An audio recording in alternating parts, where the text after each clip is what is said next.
இன்றைய hello doctor நிகழ்ச்சியில் தலைவலி உருவாவதற்கான காரணங்கள் மற்றும் அதன் சிகிச்சை முறைகள் குறித்து விளக்கமளிக்க வருகிறார் நரம்பியல் மருத்துவ நிபுணர் டாக்டர் ரூபேஷ் குமார் அவர்கள். உடன் உரையாடுகிறார் நுஸ்ரத் அவர்கள். வணக்கம் டாக்டர். வணக்கம். நரம்பியல் சார்ந்த மருத்துவ நிபுணராக இருந்துட்டு இருக்கீங்க. இந்த நரம்பியல் சார்ந்த மருத்துவம் எடுக்கணும் அப்படிங்கிற உங்களோட ஆர்வம் எப்படி வந்துச்சு? முதல்ல உங்களோட பயணம் எதுல இருந்து ஆரம்பிச்சிச்சு, அதை பத்தி சொல்லுங்க. எம்பிபிஎஸ் பண்ணும்போதே சர்ஜிக்கல் ஸ்பெஷாலிட்டி தான் நான் பண்ணணும்னு எனக்கு ஆசைப்பட்டேன். I was more oriented. So surgery MS general surgery எடுக்கும்போது அதில் எம்எஸ் ஜெனரல் சர்ஜரிக்கு அப்புறம் சூப்பர் ஸ்பெஷாலிட்டியில் நிறைய ஆப்ஷன்ஸ் இருக்குது. நமக்கு 6-7 ஸ்பெஷாலிட்டிஸ் இருக்குது. அது எம்எஸ் ஜெனரல் சர்ஜரி பண்ணும்போது நமக்கு நிறைய டிபார்ட்மெண்ட்டில் நம்ம ரொட்டேட் ஆகும். அப்படி ஆகும்போது ஹார்ட் சர்ஜரி ஃபஸ்ட்டு பண்ணணுன்னு தான் ஆசைப்பட்டு ஜென்ரல் சர்ஜரி ஜாயின் பண்ணேன். ஆனால் அங்கே உள்ள ஸ்பெஷாலிட்டிக்கு போகும்போது மற்ற டிபார்ட்மெண்ட்ஸில் அப்சர்வ் பண்ணி ஃபைனலாக நியூரோ சர்ஜரிக்கு வரும்போது மற்ற எல்லா ஸ்பெஷாலிட்டி விட brain surgery was more fascinating, more challenging. அதனால் அப்போ தான் சேஞ்ச் மை மைண்ட். ஏன்னா அப்போ தான் மோர்டாலிட்டி, அதாவது மூளை சிகிச்சை, மூளை அறுவை சிகிச்சையில் நிறைய ப்ராப்ளம்ஸ் இருந்தது. அப்போ சொல்கிறது ஒரு 30 இயர்ஸ்க்கு முன்னாடி சக்ஸஸ்ஃபுல்லாக ரிசல்ட்ஸ் இருக்காது. டெக்னாலஜி அந்தளவுக்கு வளரல. ஸோ அவுட்கம் எதிர்பார்த்த அளவுக்கு இருக்காது. எல்லாருமே பயந்தாங்க. ஒரு பிரெயின் சர்ஜரினா பேரலைஸ் ஆகிடும், கை கால் போயிடும், பேச்சு போயிடும், கோமா ஸ்டேஜுக்கு போயிடுவாங்க அப்படிங்கிற அது அந்த ஸ்டேஜில் உண்மையாக தான் இருந்தது. ஏன்னா அந்த அவுட்கம் ரிசல்ட்ஸ் ஆப்டிமைஸாக இருக்க முடியல. But thanks to technology last 20 இயர்ஸாக அந்த ஒரு ட்ரெமெண்டஸ் வேர்ட் டெக்னாலஜி க்ரோத் ஆகும்போது I was fortunate. I could go through that journey. So technology இல்லாத போது இருந்ததுக்கும் அப்படியே டெக்னாலஜி வளர இந்த நியூரோ சர்ஜரி எப்படி ட்ரான்ஸ்ஃபார்ம் ஆகி மற்ற ஸ்பெஷாலிட்டியோட இப்போ எவ்வளோ சேஃப் சர்ஜரியாக பண்ண முடியுங்கிறது அந்த விஷுவலைஸ் பண்ணதுக்கப்புறம் okay this is my feel அப்படிங்கிற ஒரு இன்ட்ரெஸ்ட் எனக்கு வந்தது. அதுலேயே அப்படியே I followed my mind. Doctor, நீங்கள் இந்த ஸ்பெஷலைசேஷனில் குறிப்பாக நீங்கள் என்ன இதை எடுத்து பார்க்குறீங்க? இப்போ நியூரோ சர்ஜரின்னு பார்த்தோன்னா நியூரோ சர்ஜரி ஜெனரல் சர்ஜரி மாதிரி ஆயிடுச்சு. நியூரோ சர்ஜரிலேயே ஒரு 10 வகையான சப் ஸ்பெஷாலிட்டி இருக்குது. நாங்கள் அதை சப் ஸ்பெஷாலிட்டின்னு சொல்லுவோம். எப்படின்னு பார்த்தோன்னா தலைக்காயம், அது நியூரோ ட்ராமா, ஸ்பைன், அது நியூரோ ஸ்பைன் சொல்லுவோம். மூளைக்கட்டி, அதாவது oncology, neuro oncology, tumours, skull base, மூளைக்கு அடியில் இருக்கிற ஒரு ஸ்பெஷாலிட்டி, அது ஒரு பெரிய ஸ்பெஷாலிட்டி. அதுன்னு நிறைய கட்டிகள் அங்கேயும் வளரும். அதுக்கு பேர் ஸ்கல் பேஸ் சர்ஜரி. இன்னொன்று வாஸ்குலர், ரத்த குழாய்கள், மூளைக்குள்ள ரத்த குழாய்கள் சம்மந்தப்பட்டது செரிப்ரோ வாஸ்குலர் சர்ஜரி. அப்புறம் ஃபங்க்ஷனல் நியூரோ சர்ஜரிங்கிறது அந்த ஃபிட்ஸ் வரவங்களுக்கு, அந்த கக்கவலிப்பு, பார்க்கின்சன்ஸ் டிசீஸ், அந்த தீராத வலி, அவங்களெல்லாம் ஃபங்க்ஷனல் நியூரோ சர்ஜரி. ஸோ இந்த மாதிரி மல்டிபிள் சப் ஸ்பெஷாலிட்டிஸ் நியூரோ சர்ஜரிலேயே வந்துடுச்சு. எல்லாராலையும் எல்லாம் சமமாக பார்க்க முடியாது. ஸோ அப்படி பார்க்கும்போது எனக்கு அந்த skull base surgery, cerebro vascular surgery, அந்த நியூரோ ஆன்காலஜி. ஸ்கல் பேஸ்டு இதில் யார் டாக்டர் அதிகமாக பண்ணுவாங்க? ஸ்கல் பேஸ் சர்ஜரி மூளைக்கு அடியில் ஏற்படக்கூடிய கட்டிகள், மெயினாக கட்டி தான், டியூமர், அதாவது பிரெயின்குள்ளே கட்டி வரும். அந்த பிரெயின்குள்ளே கட்டியெல்லாம் நியூரோ ஆன்காலஜி ஸ்பெஷாலிட்டின்னு சொல்லுவோம். பிரெயினுக்கு அடியில், அதாவது மண்டை ஓட்டுக்குள்ளே தான் அந்த மாதிரி கட்டிகள் தான் ஸ்கல் பேஸ் சர்ஜரி. பின்னாடி மாதிரி சொல்லுவாங்க, மூளைக்கு அடியில், மண்டை ஓடுக்குள்ளேயே, பட் மூளைக்கு அடியில். மூளை மிதக்கும். மூளைக்கு அடியில் தான் எல்லா முக்கியமான ரத்த குழாய், நரம்புகள் எல்லாமே அந்த மூளைக்கு அடியில் தான் இருக்கும். அங்கே ஒரு கட்டி வந்ததுன்னா அந்த ஆப்ரேஷன் ரொம்ப சிக்கலானது. அது ஏன் இப்போ ஸ்பெஷாலிட்டி ஜாஸ்தி வந்துட்டு இருக்குன்னா, முன்னாடி அந்த மைக்ரோஸ்கோப் மூலமாக அதை சர்ஜரி பண்ணுவோம். இப்போ மூக்கு வழியாகவே எண்டோஸ்கோப் போட்டு அந்த மாதிரி கட்டிகள் நிறைய எடுக்கக்கூடிய ஃபெசிலிட்டிஸ் இருக்குது. So skull base surgery evolve ஆகிட்டு இருக்கு. இப்போ ஓப்பன் சர்ஜரி சொல்லுவாங்க, அந்த மாதிரிலாம் யாருக்கு? எல்லாருமே பேஷண்ட் சொல்கிறது தான், நீங்கள் ஓப்பனாக பண்ணுவீங்களான்னு. ஓப்பனாக பண்ண வேண்டியதே கிடையாது. ஈவன் மைக்ரோஸ்கோப் வந்ததுக்கப்புறம், முன்னாடிலாம் பெரிய கிரீனியாட்டமி பெருசாக ஓப்பன் பண்ணி பண்ணுறது. இப்போ மைக்ரோஸ்கோப் வந்ததுக்கப்புறம் தேவையான இடத்துல நம்ம ஓப்பன் பண்ணாலே போதும். அந்தளவுக்கு டெக்னாலஜி நல்லா டெவலப் ஆகிருக்கு. நம்ம கட்டி எங்கே இருக்கோ அங்கே நம்ம மேப் பண்ணிக்கலாம். மேப் பண்ணி எந்த அளவுக்கு சின்னதாக விண்டோ மாதிரி கிரியேட் பண்ணி நம்ம போய் மெயினாக 2 கேட்ஜெட்ஸ் தான். எதர் மைக்ரோஸ்கோப்பிக்காக பண்ணுவோம், இல்லைன்னா எண்டோஸ்கோபிக். மைக்ரோஸ்கோப் அப்படிங்கிறது நம்ம ஒரு பெரிய கருவி. அது ஸ்பெஷலாக நியூரோ சர்ஜன்ஸ் தான் அதை வச்சு ஆப்ரேஷன் பண்ணுவாங்க. அந்த மைக்ரோஸ்கோப் நியூரோ மைக்ரோஸ்கோப் தான் ஹையஸ்ட் லெவல் ஆஃப் அட்வான்ஸ்மெண்ட். அது எப்படின்னா ஒரு சின்ன முடி கூட ஒரு பெரிய கயிறு மாதிரி நமக்கு தெரியும். ஸோ அந்த மாதிரி அவ்வளோ மேக்னிஃபிகேஷன், அவ்வளோ இல்லுமினேஷன் இருக்கும்போது எவ்வளோ டெப்த்னாலும் ஒரு 15 சென்டிமீட்டர் கீழே நம்ம ஒர்க் பண்ணாலும் நம்ம கிட்ட ஒர்க் பண்ணுற மாதிரி ஒரு ஃபீலிங் அந்த மைக்ரோஸ்கோப்பில் ஜூம் பண்ணி பார்த்துக்கலாம். நமக்கு எல்லா neuro சர்ஜரியுமே we have to use either microscope or endoscope. So இந்த 2 ஸ்பெஷாலிட்டி இல்லாமல் நம்ம ஓப்பனாக பண்ணுறதுங்கிறது இப்போல்லாம் ஆல்மோஸ்ட் ரேர் ஆகிடும். ஏன்னா எல்லாருமே அதை பார்த்து தான் பயப்படுறாங்க. ஒரு மூளை இது சர்ஜரி அப்படி தான் பண்ணுவாங்களோ அப்படிங்கிற மாதிரி. அது ஓப்பன் பண்ணுறதா ஸ்கின், போன், அதுக்கு உள்ளே தான் பிரெயின் இருக்குது. அந்த ஸ்கின்னும் போனும் ஓப்பன் பண்ணுறதுக்கு மட்டும்தான் நம்ம நேக்கட் ஐயில் பண்ணுவோம். ஒன்ஸ் அந்த போன் எடுத்துட்டு பிரெயின் உள்ள என்டர் ஆகும்போதே மைக்ரோஸ்கோப்பில் தான் பண்ணுவோம். நார்மலாகவே பிரெயின் ஃபங்க்ஷன் சொல்லும்போது எல்லாருக்குமே வந்து தலைவலி அப்படிங்கிறது ஒரு காமன் ப்ராப்ளமாக இருக்கு இல்லையா? இந்த தலைவலி வந்து என்ன ரீசன்ஸ்னால வருது, எந்த மாதிரி வேரி ஆகுது தலைவலி பர்சன் டு பர்சன்? இப்போ தலைவலி பார்த்தோம்னா அது காமனஸ்ட் காஸ் தலைவலிக்கு வந்து மூளை பிரச்சனை கிடையாது. காமனஸ்ட்டாக பார்த்தோன்னா அது ஏஜ், எந்தெந்த ஏஜில் வருதுன்னு. இப்போ வந்து ஒரு டிபிக்கல் மிடில் ஏஜ்டு மேல் வந்து அடிக்கடி ஹெட்டேக்னா மோஸ்ட்லி அவங்களுக்கு அந்த stress related anxiety, either it is a family stress R house stress R work stress. So அந்த ஸ்ட்ரெஸ் ஹெட்டேக் தான் இப்போ ரொம்ப காமனாக நமக்கு இருக்கும். அதாவது காமன் இல்லைன்னா நமக்கு வந்து கண் சார்ந்த பிரச்சனைகள். இப்போ வந்து குழந்தைங்க அடிக்கடி ஹெட்டேக் சொல்கிறாங்கன்னா ஃபர்ஸ்ட் நம்ம ஐ செக்அப் பண்ணுறோம் சொல்லுவோம். ஏன்னா ஐ பவர் இருக்கும். அந்த குழந்தைங்க ஸ்ட்ரெயின் பண்ணி படிக்கும்போது அந்த மாதிரி ஹெட்டேக்னால வரலாம். இல்லைன்னா சைனஸ், நிறைய சைனஸ் இருக்குது நமக்கு முகத்தில். அந்த சைனஸுமே பிரச்சனையும் தலைவலியாக தான் நமக்கு மேனிஃபெஸ்ட் ஆகும். இப்போது இருக்கிற ஜென்ரேஷன்ஸில் இப்போ எல்லோரும் மொபைல் யூஸ் பண்ணுறது, ஸோ அந்த மொபைலை குனிஞ்சு நிறைய பார்க்கும்போது எல்லா குழந்தைங்களுக்குமே சர்வைக்கல் ஸ்பெயின், அதாவது முன்னாடியில் 40 வயசில் தான் கழுத்து எலும்பு தேய்மானம் வந்து நம்ம பார்ப்போம். இப்போ அதே இது ஸ்கூல் போகிற பசங்களுக்கு, காலேஜ் போகிற பசங்களுக்கே அது மாதிரி அவங்களும் கழுத்து எலும்பு தேய்மானம், கழுத்து வலியாக நிறைய பேருக்கு இருக்காது. அது பின் தலைவலி, அப்படியே காதை சுற்றி ஃப்ரண்ட் வரைக்கும் கூட அந்த தலைவலி வரும். சர்வைக்கோஜெனிக் ஹெட்டேக்னு சொல்லுவோம். இதெல்லாம் தான் ரொம்ப ரொம்ப காமன். ஸோ ஒருத்தங்க ஹெட்டேக்னு வந்தாங்கன்னா இதெல்லாம் நம்ம பார்ப்போம். அவங்க ஏஜ் என்ன, அவங்களோட பேட்டர்ன் ஆஃப் ஒர்க், அவங்க என்ன பண்ணுறாங்க, அதை பேஸ் பண்ணியே நம்ம வந்து அவங்க சொல்கிற ஹிஸ்ட்ரி வச்சு நம்ம டயக்னோஸ் பண்ணிடலாம். இந்த ஹெட்டேக் வந்து இதனால தான் அப்படிங்கிறது. ரொம்ப ரேராக தான் நமக்கு ஆக்சுவலாக பிரெயின் ரிலேட்டட் ஹெட்டேக் அப்படிங்கிறது பார்க்குறோம். பிரெயின் ரிலேட்டட் ஹெட்டேக் அப்படின்னு பார்த்தோம்னா one of the most common cause இப்போ அந்த மூளைக்கட்டி வந்து கொஞ்சம் கொஞ்சமாக ஃபர்ஸ்ட் ஆரம்ப ஸ்டேஜில் ஹெட்டேக் எதுவுமே இருக்காது. ஒரு ஸ்டேஜுக்கு மேலே வளர ஆகும்போது தான் தலையில் ப்ரெஷர் ஜாஸ்தியாகி அந்த ஹெட்டேக்காக மேனிஃபெஸ்ட் ஆகும். இல்லைனா மூளைக்கடியில் ஏதாவது இன்ஃபெக்ஷன், இப்போ மெனிஞ்சல் அப்படின்னா அந்த மூளையை சுற்றி ஒரே பேர் மெனிஞ்சஸ். அந்த மெனிஞ்சஸில் ஏதாவது ஒரு இரிட்டேஷன், ஒரு இன்ஃபெக்ஷனாலேயோ இல்லை வேறு ஏதாவது காரணத்தினாலேயோ ஹெட்டேக் வரலாம். இன்ஃபெக்ஷன், டிபி, இல்லைனா இந்த சிறுமுட்டை, அந்த சிர்ச்சி சர்க்கஸ்ன்னு சொல்லுவோம். இதெல்லாம் வந்து பிரெயின் ஈஸியாக பாதிக்கும். இன்ஃபெக்ஷன்ஸ்னாலையும் கட்டி வரலாம். இப்போ நிறைய பேருக்கு லேடிஸ்க்கு வந்து அந்த மாதிரி ஒரு ஹெட்டேக் அப்படின்னு வராங்க. இப்போ ஒரு 5 இயர்ஸாக சொல்லலாம் நிறைய பார்க்குறோம். என்ன அப்படின்னு பார்த்தோம்னா திடீர்னு அவங்க உடல் பருமன் அதிகமாகிடுவாங்க, ஹார்மோனாலேயோ எதனால காரணத்தினாலேயோ. அப்போ ஹெட்டேக்னு வருவாங்க. எல்லா டாக்டரும் பார்த்துட்டு சாதாரண தலைவலி தான் அனுப்பிச்சிடுவாங்க. அப்புறம் ஸ்கேன் பண்ணி பார்க்கும்போது தான் பினைன் இன்ட்ராக்ரேனியல் ஹைப்பர் டென்ஷன், அதாவது லேடிஸ்க்கு எஸ்பெஷலி அந்த ஒரு 20 to 40 கொஞ்சம் ஒபீஸாக இருக்கிறவங்களுக்கு இந்த ஹெட்டேக் வந்து நிறைய வரும். ஸோ அது ஸ்கேனில் சில ரொம்ப ஃபைன் பாயிண்ட்ஸ், நார்மல் எம்ஆர்ஐ ஸ்கேன்லாம் பண்ணால் அது ஈஸியாக ஸ்பெசிஃபிக்காக அதுக்குன்னு சில ஃபியூச்சர்ஸ் இருக்குது. பிரெயினில் மட்டும் ப்ரெஷர் ஜாஸ்தி ஆகக்கூடிய ஒரு பிரச்சனை, அது பினைன் ஐசிடி அப்படின்னு சொல்லுவோம். அந்த மாதிரி இருந்ததுன்னா அது சில மாத்திரைகள் கொடுத்து உடல் பருமனை குறைக்கிச்சு அந்த ஹெட்டேக்கை நிவர்த்தலாம். ஸோ அதனால் ஹெட்டேக்குங்கிறது ஒரு அறிகுறி, ஒரு சிம்டம் தான். இட் இஸ் நாட் அ வியாதி, அது வியாதி கிடையாது. அதான் எதனால அந்த ஹெட்டேக் வருதுன்னு கண்டுபிடிச்சு அதுக்குள்ள ட்ரீட்மெண்ட் கொடுத்தோம்னா ஆட்டோமேட்டிக்காக ஹெட்டேக்கே சரியாகும். சிலவங்க சொல்லுவாங்கல்ல டாக்டர், மைக்ரைன் மாதிரி இருக்கும், சிலவங்களுக்கு டபுள் சைடராக இருக்கும். இந்த ரெண்டுக்குள்ள டிஃபரன்ஸ் ஏன் அந்த மைக்ரைன் வருது? மைக்ரைன் அப்படிங்கிறது அதுவுமே நான் சொன்ன மாதிரி லேடிஸ் கொஞ்சம் காமனாக வரும். மைக்ரைன் அப்படிங்கிற தலைவலி வந்து மூளைக்குள்ளே ஏற்படக்கூடிய பிரச்சனை கிடையாது. மூளைக்கு வெளியில், அதுவும் மண்டபத்துக்கும் வெளியில் ரத்த குழாய்கள், அந்த ரத்த குழாய்கள் வந்து ஹார்மோனல் மாற்றங்களால் இல்லை டெம்பரேச்சர் வேரியேஷன்ஸ்னால இல்லை ஒரு கார்பன் டை ஆக்சைடு ஆக்சிஜன் வேரியேஷனால் என்ன ஆகுனா அந்த ரத்த குழாய் சுருங்கும். அந்த சுருங்கி ஆட்டோமேட்டிக்காக கொஞ்சம் நேரத்தில் விரிவடையும். அந்த விரியும் போது தான் அந்த மாதிரி ஹெட்டேக் வந்து அதுதான் வந்து மைக்ரைன். முன்னாடி அது மைக்ரைன் அப்படின்னு சொல்லுவோம். இப்போ அதுக்கு பேர் நியூரோவாஸ்குலார் ஹெட்டேக், அதாவது அந்த ரத்த குழாய் சம்பந்தமான ஒரு ஹெட்டேக். இது யாருக்கு ஒரு காமனாக சொன்ன ஏஜ் குரூப் வந்து லேடிஸ்க்கு காமனாக வரும். அது ஹார்மோனல் சேஞ்சஸ்னால பீரியட்ஸ் யூஸ்வலாக அவங்க இந்த மாதிரி இவங்களுக்கு பீரியட்ஸ் டைமில் அதிகமாக ஹெட்டேக் வரும். கூட்ட நெரிசல், இப்போ ஒரு கல்யாண ஃபங்க்ஷனுக்கு போகிறாங்க, ஒரு மேரேஜ் ஹால், ஏர் கண்டிஷனிங் சரியா இல்லை, ரொம்ப கூட்டமாக இருக்குது, டெம்பிளுக்கு போகிறாங்க, ரொம்ப கூட்டத்தில் இருக்காங்க. அப்போ என்ன பண்ணுவாங்க, அந்த கார்பன் டை ஆக்சைடை சுவாசிக்கக்கூடிய நிலைமை வரும். ஆக்சிஜனேஷன் குறைஞ்சிடும் கூட்டமாக இருக்கிற ஹால், வென்டிலேஷன் ப்ராப்பராக இல்லைன்னா. அப்படி இருக்கும்போது அந்த கார்பன் டை ஆக்சைடு ஆட்டோமேட்டிக்காக அந்த மாதிரி ஒரு சிம்டம்ஸ் இருக்கிற பேஷண்ட்ஸ்க்கு அது அக்ரவேட் ஆகிடும். சில உணவுப் பொருட்கள், ஒரு சாக்லேட், ஐஸ்கிரீம், ஜில்லுன்னு சாப்பிடக்கூடிய பொருட்கள், இதெல்லாம் வந்து பிரிசிபிடேட் பண்ணும் அந்த ஹெட்டேக். பனானா, சிம்பிள் ஃப்ரூட், அந்த மாதிரி மைக்ரைன் வரவங்களுக்கு இந்த மாதிரி ஒரு இது தூக்கம் இல்லாமல், வேலைப்பளு அதிகமாகி சரியா தூக்கம் இல்லை, கண் முழிக்கக்கூடிய சூழ்நிலை, இதெல்லாம் தான் நெக்ஸ்ட். இல்லைன்னா ரொம்ப வெயில், ஹாட் சன் கூட இல்லாமல் வெளில போகிறாங்க, இந்த கம்ப்ளீட் அந்த ஹாட் சன்னுக்கு வந்து அந்த ஸோ இதெல்லாம் பிரிசிபிடேட்டிங் ஃபேக்டர்ஸ் அந்த மைக்ரைன் வரவங்க. இப்போ தலைவலிங்கிறது பிரெயினை விட என்விரான்மெண்டல் ஃபேக்டர்ஸ்னால தான் அதிகமாக வருதுன்னு நீங்கள் சொல்கிறீங்க. சில வழியெல்லாம் சொல்லுவாங்கல்ல டாக்டர், நீங்கள் சொன்ன மாதிரி இது என்விரான்மெண்டல் ஃபேக்டர்ஸ் இல்லாமல் வெறும் பிரெயினுக்கு மட்டுமே மெய்யமாக வச்சு சில தலைவலிகள் வரும். அது வந்து மெயினாக வந்து பிரெயின் கட்டி, மூளை கட்டி வளரும் போது ஆரம்ப ஸ்டேஜில் பெயின் இருக்காது. அது கொஞ்சம் கொஞ்சமாக பெருசாகி ஒரு ஸ்டேஜுக்கு மேலே அந்த ப்ரெஷர் ஜாஸ்தி ஆகும்போது அந்த ஹெட்டேக் வர ஆரம்பிச்சிடும். அந்த மாதிரி ஹெட்டேக் நாங்கள் ஈஸியாக டிஃப்ரென்ஷியேட் பண்ணிவிடுவோம்.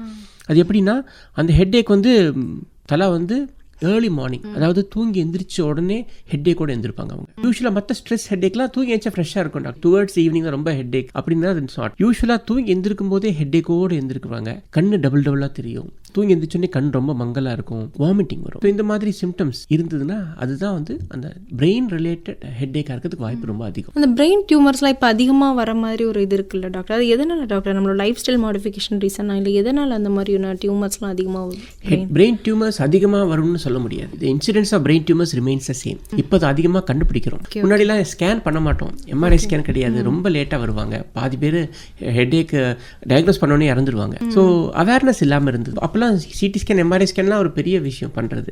இப்போ தடுக்கி விழுந்தா ஒவ்வொரு தெருவிலையும் ஒரு லேப் இருக்குது, ரேடியாலஜி லேப். அதனால் ஈஸியாக அக்சஸ்.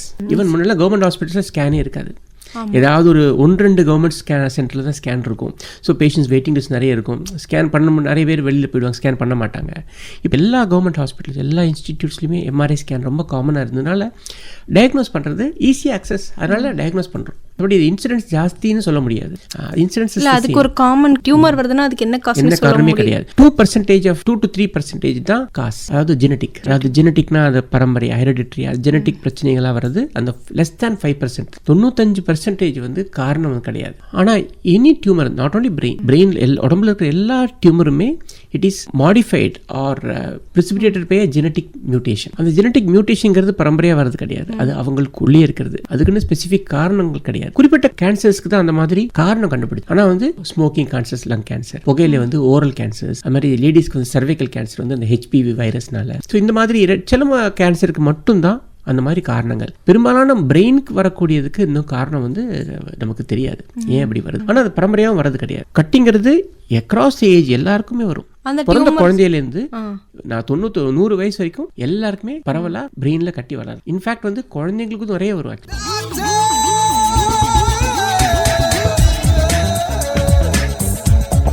சகலகலா டாக்டர் டாக்டர் ஜகஜாலம் மரிஞ்ச டாக்டர், சகலகலா டாக்டர் டாக்டர் ஜகஜாலம் மரிஞ்ச டாக்டர். அதான் டாக்டர், யாருக்கு இருக்குன்னு நமக்கு சொல்ல முடியாதுல்ல. அது நம்ம எப்படி ஈஸியாக ஐடென்டிஃபை பண்ண, வருஷம் அந்த மாதிரி பண்ணணும் அப்படிங்கிற மாதிரி ஏதாவது இருக்கா? என்ன நீடு நமக்கு அதை கண்டுபிடிக்கிறதுக்கு? இல்லை அப்படி கிடையாது. இப்போ எல்லா வரவங்களுக்கெல்லாம் ஸ்கேன் பண்ணோன்னா அவங்களே சொல்லுவாங்க இந்த டாக்டர் எல்லாத்துக்கும் ஸ்கேன் எழுதுறாரு அப்படின்னு சொல்லிடுவாங்க. அப்படி பண்ணக்கூடாது. ஸ்பெசிஃபிக்காக சில காரணங்கள் வந்து பேஷண்ட்ஸ் ஹாஸ்பிட்டலுக்கு வரும்போது காரணங்கள் சொல்லுவாங்க. இப்போ வந்து எக்ஸாம்பிள் ஹெட்ஏக். இப்போ ஃபர்ஸ்ட் ஹெட்ஏக் சொன்னோடனே மைல்டு ஹெட்ஏக்னு நாங்களே மாத்திரைகள் எழுதி கொடுத்து நீங்கள் ஒரு 1 வீக் கழிச்சு 2 வீக்ஸ் கழிச்சு வாங்க. சில வந்து அந்த ஹெட்ஏக் பேஷண்ட்ஸ் திரும்ப வருவாங்க, இல்லை இந்த மாத்திரை சாப்பிட்டு சரியாகலை அப்படின்னா கொஞ்சம் அறிகுறி நான் சொன்ன மாதிரி ஏர்லி மார்னிங் ஹெட்ஏக், அந்த மாதிரி ஒரு வாமிட்டிங் சென்சேஷன் இருக்கும் அப்படின்னா நாங்கள் சந்தேகப்படுவோம் இது வந்து அதுவாக இருக்கலாம், அதனால் நீங்கள் ஸ்கேன் பண்ணிட்டு வாங்க அப்படின்னு சொல்லுவோம். பெரும்பாலான சமயங்களில் என்ன ஃபிட்ஸ், இந்த மாதிரி கட்டிகள் வந்து ஃபிட்ஸோடு வருவாங்க. ஃபிட்ஸுங்கிறது ஒரு காக்கா வலிப்பு, அதுவும் ஒரு வியாதி கிடையாது, அது சிம்டம், அறிகுறி. பிரெயின் டியூமருக்கு one of the important symptom வந்து ஃபிட்ஸ். இப்போ நல்லா இருப்பாங்க, ஒரு ஆஃபீஸ் போயிட்டு ஆஃபீஸில் திடீர்னு ஃபிட்ஸ் வந்துருச்சு, உடனே கூட்டிகிட்டு வருவாங்க. 10 ஸ்கேன் பண்ணி பார்ப்போம், பிரெயின் டியூமர். மோஸ்ட்லி நாங்கள் டயக்னோஸ் பண்ணுறது நிறைய வந்து இந்த மாதிரி ஒரு ஃபிட்ஸ் வந்து ஸ்கேன் பண்ணி பார்க்கும்போது அது பிரெயின் டியூமர் தெரியும். இதுதான் நிறைய காமனஸ்ட் காஸ். சிலப்போ எப்படின்னா நான் சொன்னேன் இல்லையா, ஸ்கல் பேஸ், மூளைக்கு அடியில் வளரக்கூடிய கட்டிகள், அது வந்து நரம்பை பாதிக்கும். நிறைய நரம்பு இருக்குது, 12 நரம்பு நம்ம உடம்புல ஒவ்வொரு சைடும் இருக்குது. ஏதாவது பர்டிகுலர் நரம்பை பாதிக்கும் போது அதோட சிம்டம் வெளிப்படையா. காமனாக பார்த்தோன்னா கண் நரம்பு, கண்ணு சரியா தெரியல சொல்லிட்டு கண்ணில் மிஸ்டேக் நினைச்சு கண் டாக்டர்கிட்ட போவாங்க. கண் டாக்டர் பார்த்துட்டு கண்ணில் எந்த பிரச்சனையும் இல்லை, உங்களுக்கு நரம்பு பிரச்சனை, உங்களுக்கு நீ நரம்பு டாக்டர் பாருங்கன்னு சொல்லுவாங்க. அப்பதான் வந்து ஸ்கேன் பண்ணி பார்க்கும்போது அது மூளைக்கு அடியில் ஒரு கட்டி, கண் நரம்பு அழுத்திட்டு இருக்கிற கட்டியா இருக்கும். இந்த மாதிரி சிலப்போ என்ன பண்ணுவாங்கன்னா காது கேட்கலன்னு சொல்லிட்டு காது டாக்டர் போய் பார்ப்பாங்க, கன்சல்ட் பண்ணுவாங்க. காது டாக்டர் அது மாதிரி மிஸ்டேக் பண்ணி காதுக்குள்ளே எல்லாமே நல்லா இருக்கு, நீங்க வந்து நரம்பு டாக்டர் பாருங்க, அந்த மாதிரியும் பேஷண்ட்ஸ் வருவாங்க. ஸோ இப்படி தான் நம்ம வந்து அது லொக்கேஷனை பொறுத்து சிம்டம்ஸ் மாறும். எல்லாருக்கும் இதே சிம்டம்ஸ் தான் இருக்கணும்னு அவசியம் கிடையாது. அந்தந்த சிம்டம்ஸ்க்கு ஏற்ற மாதிரி நாங்கள் மாடிஃபை பண்ணி, அது ஹிஸ்ட்ரி ரொம்ப இம்பார்ட்டன்ட். அந்த பேஷண்ட்ஸ் வரும்போது அவங்களோட ஹிஸ்ட்ரி, அது எப்படி ஆச்சு, என்னென்ன சிம்டம்ஸ், அதை பேஸ் பண்ணி ஓரளவுக்கு நாங்கள் டயக்னோஸ் பண்ணி ஸ்கேனர் காமிச்சு தான் அந்த டயக்னோஸ் பண்ணுவோம். ஓகே டாக்டர், இப்போ வந்து திடீர்னு தலைவலி வந்தால் நமக்கு வந்து ஒரு மித்து இருக்குல்ல, இந்த ஆவி பிடிச்சா அது போயிடும். இல்லை, கரெக்டு தான். சைனசைட்டிஸ் இருக்கிறவங்களுக்கு அந்த மாதிரி ஹெட்ஏக் வந்ததுன்னா ஆவி பிடிச்சுன்னா சரியாக வாய்ப்பு இருக்குது. ஏன் அப்படின்னா சைனஸ், அந்த சைனஸ்ங்கிறது அந்த மூக்கை சுற்றி இருக்கிற வந்து ஏர் கேவிட்டிஸ், அந்த ஏர் பாக்கெட்ஸ், அது நார்மலாகவே ஏர் ஃபில்டு ஸ்பேசஸ். அது என்னன்னா அந்த ஏர் ஃபில்டுக்குள்ளே ஃப்ளூயிட் இருக்கும், அந்த ஃப்ளூயிட் வந்து ஒரு துவாரம் வழியாக மூக்குக்கு வந்துடும். மூக்குலேருந்து அப்படியே தொண்டைக்கு போய் நம்ம முழுங்கிடுவோம். அது இன்வாலண்டரி மெக்கானிசம். அந்த சைனஸ் இருக்கிறதுனால தான் நம்மளோட வாய்ஸ் மாடுலேஷன் நம்மளால் பண்ண முடியுது. அந்த ஏர் பாக்ஸ் நம்மளோட வெயிட்டை குறைக்குது, தலையோட பாரத்தை குறைக்குது அந்த சைனஸ். Sinus is important. ஆனால் அந்த சைனஸ்ல இருக்கிற ஃப்ளூயிட் வந்து வெளியில் வரதுக்கு வந்து சின்ன ஓட்டை இருக்கு இல்லையா, அந்த தூரம் மூடிடுச்சுன்னா ஃப்ளூயிட் வந்து உள்ள அக்யூமுலேட் ஆகிடும். அதுக்கு வெளியில் வரதுக்கு பாதை இருக்கு. இப்போ சைனஸ் ஃப்ளூயிட் கலெக்ஷன் ஆகும்போது கொஞ்சம் கொஞ்சமாக அது ப்ரெஷர் ஜாஸ்தியாகி அதுதான் அந்த சைனஸ் ஹெட்ஏக் அப்படின்னு சொல்லுவோம். ஸோ அந்த துவாரத்தை ஓப்பன் பண்ணணும்னா நம்ம வந்து இந்த ஆவி பிடிக்கிறது. ஸோ அந்த ஆவி பிடிச்சோன்னா அந்த துவாரங்கள்லாம் சுருங்கினது ஓப்பன் ஆகிடும். குளிர் பிரதேசங்களில் இல்லை கிளைமேட் கோல்டு கிளைமேட்டில் அந்த மாதிரி கான்ஸ்ட்ரிக்ஷன் ஆகும்போது அந்த எடிமா ஜாஸ்தியாகி ஆட்டோமேட்டிக்காக க்ளோஸ் ஆகிடும். துவாரம் க்ளோஸ் ஆகிடுச்சுன்னா சைனஸ் ஃப்ளூயிட் வெளியில் வரதுக்கு வாய்ப்பு இல்லை, அதனால் உள்ளே லாக் ஆகிடும், அதனால் வெயிட் ஆகும். அப்போ தான் அந்த ஆவி பிடிக்கும்போது அந்த ஸ்டீம் உள்ளே போகும்போது துவாரத்தை ஓப்பன் ஆகிடுச்சுன்னா அந்த ஃப்ளூயிட் கலெக்ஷன் வந்து வெளியில் வந்துடும். இது அதனால தான் நிறைய பேர் இது மித் கிடையாது, இட்ஸ் அ ஃபேக்ட். இத்தனைக்கும் சைனசைட்டிஸ்க்கு one of the important treatment வந்து அந்த ஸ்டீம் இன்ஹலேஷன். ஒரு மூக்கு அடைச்சிருக்குனாலே நம்ம வந்து ஆவி பிடிக்கிறோம், வி ஃபீல் பெட்டர். அதான் டாக்டர், அதுலேயும் நிறைய பேர் வந்து டுபாம தூக்கி போட்டு அதில் பண்ணுறாங்க, இல்லைனா வந்து இந்த வேப்பில் போட்டு மஞ்சள் பொடி போட்டு அந்த மாதிரி. அது எந்த வே வந்து கரெக்ட் டாக்டர்? எப்படி பிடிக்கலாம்? வெறும் சுடுதண்ணியை கூட பிளெயின் சுடுதண்ணியே போதும், நம்ம எதுவுமே வேணும். மெக்கானிசம் இதுதான், அந்த சுடுதண்ணி அந்த ஸ்டீம் வந்து அந்த மியூக்கோசா, அந்த மியூக்கோசாக தான் அந்த துவாரத்தை அடைக்கிறது. அந்த மியூக்கோசாவை ஓப்பன் பண்ணுறதுக்கு தான் அந்த சுடுதண்ணி தேவை, அந்த நீராவி. அந்த ஸ்டீம் மட்டுமே போதும், வேறு எதுவுமே வேண்டியதில்லை. அந்த ஸ்டீம் பிளெயின், நாங்கள் இத்தனைக்கும் நிறைய மெடிசின்ஸ் போட சொல்லுவாங்க, இது போடலாமா அதை நாங்கள் அட்வைஸ் பண்ணுறதுலாம் பிளெயின் ஸ்டீம், பிளெயின் சாதாரண ஸ்டீமே போதும் இன்ஹேல் பண்ணுறது. அந்த சைனஸில் ஓப்பன் ஆகிடும். சிலவங்களுக்கு இயற்கையாக அந்த துவாரங்கள் வந்து அமைப்பு வந்து என்னதான் பண்ணாலும் ஓப்பன் ஆகாது, ரெக்கரண்டாக சைனசைட்டிஸ் வரும். அவங்களுக்கு தான் இஎன்டி சர்ஜன்ஸ் வந்து ஃபேஸ் அப்படின்னு ஒரு சர்ஜரி பண்ணுவாங்க. அந்த துவாரத்தை மாடிஃபை பண்ணி அந்த துவாரத்தை பெருசாக்கி அதுதான் சைனஸ் சர்ஜரின்னு சொல்லுவாங்க இல்லையா, எண்டோஸ்கோப்பிக்காக மூக்கு வழியாக பண்ணுறது. அது மாதிரி அடிக்கடி சைனஸ் பிரச்சனை, தீராத சைனஸ் பிரச்சனைன்னு சொல்லுவாங்க. அந்த மாதிரி இருக்கிறவங்களுக்கு இந்த சைனஸ் ஃபேஸ் பண்ணோன்னா நல்லா ரிலீஃப். டாக்டர், இப்போ தலைவலிக்கு நீங்கள் பார்த்தீங்கன்னா ஜுவாம் யூஸ் பண்ணுவாங்க, அதாவது வெளியில் எல்லாமே அப்ளை பண்ணுவோம், நம்ம வீட்டில் இருக்கக்கூடிய ரெமடிஸ் கூட அதை அரைச்சி இது பண்ணுவாங்க போடுவாங்க. இது எந்த அளவுக்கு டாக்டர்? இதில் சயின்டிஃபிக் பேசிஸ் வந்து உண்மைதான். அதாவது ஹெட் ஏக், இப்போ நம்ம ஒரு பெயின் அப்படிங்கிறது அது ஒரு சிம்டம். தலைவலி விடுங்க, எந்த பெயின் ஆனாலும் நம்ம வந்து ஒரு பெயின் வந்து ஒரு நரம்புலேருந்து அந்த ஸ்டிமுலேட் ஆகி பிரெயினில் போய் அது பெயின் அப்படின்னு பெர்சீவ் ஆகுது. அந்த கேட்வே, இப்போ பெயின் பார்த்தோம்னா அந்த ஒரு நரம்பு வந்து நம்ம இப்போ சப்போஸ் எக்ஸாம்பிள் வந்து இப்போ தலைவலி, கைவலின்னு வச்சுக்கோங்களேன், கைவலி வந்து கை வழியாக நரம்புக்கு போகுது, கழுத்து நரம்புக்கு போய் கழுத்து நரம்புலேருந்து பிரெயினுக்கு போய் பிரெயின் பர்சீவ் ஆகுது. இது வந்து பெயின், சூடு, இது வந்து தொடுறது அப்படிங்கிறது எல்லாமே ஒரு பெர்செப்ஷன், வந்து ஒரு சென்சேஷன். பெயினுமே is a part of sensation. அப்போது அந்த பெயின் பாத்வேஸை நம்ம கவுண்டர் பண்ணணும். அந்த பெயின் பாத்வே பிளாக் பண்ணுறது, ஒரு பெயின் இருந்ததுன்னா அதுக்கு கவுண்டராக நம்ம ஏதாவது ஒரு இரிட்டன்ட் நம்ம பண்ணோம்னா பெயினை மறந்துடுவோம், கவுண்டர் இரிட்டன்ட் ஆக்ட் ஆகும். அதுதான் மெக்கானிசம். இப்போ நம்ம ஒரு முட்டு வலினா நம்ம ஒரு இரிட்டேஷன் பாம் தடவுறோம், ரொம்ப ஸ்ட்ராங், அது நீங்கள் ஒரு ஸ்ட்ராங்காக இருக்கும், இட்ஸ் எ நாக்ஷியஸ் சப்ஸ்டன்ஸ். அப்போ அது நம்ம தடவும் போது அது சப்ஸ்டன்ஸ் பி ரிலீஸ் ஆகி அது வந்து பெயின் பாத்வே ஓவர்டேக் பண்ணி அது கொண்டு போயிடும். ஸோ அதனால நம்ம பெயினை மறந்துடுவோம். So it is blocking the pain path. So there is a scientific base. அதனால தான் வந்து மக்கள் வந்து அந்த ஒரு பெயின் பாம் தடவுது. அதாவது நீங்கள் சொல்லும்போது டாக்டர், சிலவங்க வந்து ஐஸ் வாட்டர் குடிக்கும்போது ஜில்லுன்னு இதில் ஃப்ரீஸ் ஆகிற மாதிரி சொல்லுவாங்க, சிலவங்க ஹாட் வாட்டர் குடிக்கும்போது. அது ஏன் டாக்டர்? சைனஸ் பிரச்சனை இருக்கிறவங்களுக்கு அந்த மாதிரி வரலாம். டக்குன்னு ஒரு சொன்னேன் இல்லையா, ரொம்ப ஜில்லுன்னு குடிக்கும்போது the pain is reflected multiple. நம்ம ஜில்லுன்னு தூக்கும்போது தொண்டையில் ஒரு பல்ல, சிம்பிள் எக்ஸாம்பிள், ஒரு பல்லு சொத்த பல் இருக்குதுன்னா அது வந்து நமக்கு இரிட்டேஷன் கொடுக்கும்போது திடீர்னு அந்த ரிஃப்ளெக்ட் ஆகுது. அது எல்லாமே ட்ரைஜெமினல் நர்வோட பாத்வே, அது வந்து ஃபுல் ஹெட்டுக்கும் நமக்கு சப்ளை பண்ணும். ஸோ அதனால் வந்து அது ஈஸியாக நமக்கு அந்த பிரெயின் பர்சீவ் பண்ணுறது அந்த மாதிரி. டாக்டர், இப்போ ஃபஸ்ட்டு பிரெயினை பற்றி சொல்லுங்கள் டாக்டர். பிரெயினில் வந்து இப்போ சொல்லுவாங்க பிரெயின் தான் எல்லாத்தோட மெயின் ஒரு இது சொல்லுவாங்களா, அதோட ஃபங்க்ஷன்ஸ் எப்படி இருக்குது, அதை பற்றி சொல்லுங்கள் டாக்டர். பிரெயின் அப்படின்னா நம்மளோட கம்ப்யூட்டர், உடம்புல இருக்கிற கம்ப்யூட்டர் தான் பிரெயின். ஸோ பிரெயின் அப்படிங்கிறது it's a master of all the organs. Brain இல்லைன்னா நமக்கு வந்து we are not we, நம்மளே கிடையாது. அது மாதிரி ஸோ ஒவ்வொரு உடம்புல இருக்க ஒவ்வொரு உறுப்போட கண்ட்ரோலும் அது பிரெயின் சுற்றி தான் நம்ம. ஸோ அப்படி பார்த்தோம்னா இப்போ ஒருத்தவங்க ஒரு பர்சனாலிட்டிலேருந்து அவங்க செயல்பாடு எல்லாமே வந்து பிரெயின் மூலமாக வருது. பிரெயின் பார்த்தோன்னா ரெண்டு பக்கமான பிரெயின் இருக்குது, வலது பக்கம் இடது. வலது பக்கம் பிரெயின் வந்து இடது பக்கம் உள்ள கை கால் சப்ளை பண்ணுறது, ஃபங்க்ஷனை மாடிஃபை பண்ணுறது. அதே மாதிரி இடது பக்கம் பிரெயின் வந்து வலது பக்கம் கிராஸாக தான் நமக்கு ஃபங்க்ஷன் ஆகும். இப்போ வந்து நம்ம மனிதர்கள்லேருந்து தான், நம்ம குரங்குலேருந்து தான் மனிதர்கள் வந்திருக்காங்கன்னு சொல்லுவோம். மிருகங்கள்லேருந்து இவாலுவேஷன், அந்த இவல்யூஷன் வந்து இப்போது மிருகங்களால் பேச முடியாது, நம்மளால தான் பேச முடியுது. ஸோ அந்த ஸ்பீச் அது வந்து லெஃப்ட் சைடு பிரெயினில் தான் அது டெவலப் ஆகிருக்கு. ஸோ நம்ம இடது பக்கம் மூளை வந்து வலது பக்கம் கை கால் ஃபங்க்ஷன் மட்டும் கிடையாது, ஸ்பீச், லாங்குவேஜ். இப்போ நான் பேசுகிறது வந்து நீங்கள் புரிஞ்சுக்கிறீங்க, இது எல்லாமே லாங்குவேஜ் ஃபங்க்ஷன். இது எல்லாமே லெஃப்ட் சைடு பிரெயினோட ஒரு ஃபங்க்ஷன். பிரெயினோடைய ஒவ்வொரு area of the brain has one particular function. இப்போ ஃப்ராண்டல் லோப் இருக்குது, அதாவது பிரெயினை வந்து செயற்கையாக பிரிச்சுப்போம். Frontal lobe, parietal lobe, temporal lobe, occipital lobe. இது வந்து மேல் வட்டமாக இருக்கிறது. உள்ளுக்குள்ளே இருக்கிறது இந்த பேசல் கேங்லியா. அந்த பேசல் கேங்லியானா தலாமஸ், டாபஸ் ஃபெரடஸ், புட்டாமன். அதுக்கு அப்படியே ட்ரேஸ் பண்ணி கீழே போனோம்னா பிரெயின் ஸ்டெம். ஸோ இதுதான் வந்து மூளையோட அமைப்பு. ஒவ்வொரு பார்ட் ஆஃப் பிரெயினுக்கும் ஒரு பர்டிகுலர் ஃபங்க்ஷன் இருக்குது. அந்த part of the brain damage ஆச்சுன்னா அதை ரீப்ளேஸ் பண்ணுறதுக்கு பிரெயின் கிடையாது. இப்போது ஒரு லிவர் அடிபட்டுடுச்சுன்னா லிவரில் வந்து 100% லிவரும் அதே வேலையை தான் பார்க்கும். ஸோ நீங்கள் ஒரு பக்கம் லிவர் கட் பண்ணாலும் மிச்சம் இருக்கிற லிவர் இனஃப். கிட்னி அப்படி தான், 2 கிட்னி இருக்குது. கிட்னியில் ஒரு கிட்னி இல்லாட்டி கூட ஒரே கிட்னி தான் இருந்தால் கூட அது கிட்னி வந்து ஒரு பாதி கிட்னி எடுத்தாலும் அந்த இருக்கிற கிட்னி எல்லாமே ஒரே வேலை தான் பார்க்கும். பெரிய பாதிப்பு இருக்குது. ஆனால் பிரெயின் அப்படி கிடையாது. பிரெயின் இந்த ஃபங்க்ஷன் இப்போ லெஃப்ட் சைடில் சொன்னேன் இல்லையா, ஸ்பீச் சென்டர் டேமேஜ் ஆயிடுச்சுன்னா பெர்மனன்ட்லி இட் இஸ் லாஸ்ட். அதுக்கு ரீப்ளேஸ்மெண்ட் கிடையாது. ஸோ அதே மாதிரி தான் ஒவ்வொரு part of the brain damage ஆகும். அது டேமேஜ் ஆகாமல் பார்த்துக்கணும். அது டேமேஜ் ஆயிடுச்சுன்னா அதோட ரீப்ளேஸ்மெண்ட்டுக்கு ரொம்ப. அதான் டாக்டர், இப்போ நீங்கள் சொல்ல மாதிரி எல்லாத்தையும் ரீப்ளேஸ் பண்ணிக்கலாம், ஆனால் பிரெயினை மட்டும் நம்ம ரீப்ளேஸ் பண்ணிக்க முடியாதுன்னு சொல்கிறாங்கல்ல.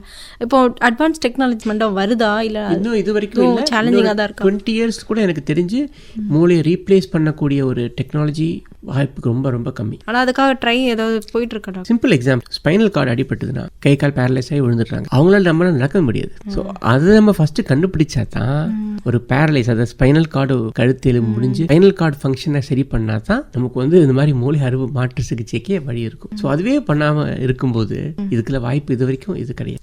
நம்ம வாழ்நாளில் அந்த மாதிரி வரத்துக்கான வாய்ப்பு கிடையாது. டாக்டர், நீங்கள் சொல்லும்போது இப்போ சொல்லுவாங்கல்ல, இப்போ இந்த ஹார்மோனல் ஃபங்க்ஷன் சொல்லுவாங்க, ஹைப்போதலாமஸ் தான் நம்மளோட எல்லாமே வந்து இது பண்ணுவோம்னு சொல்லுவாங்க ஹார்மோன். அந்த ஹார்மோனோட ஃபங்க்ஷன் எப்படி டாக்டர்?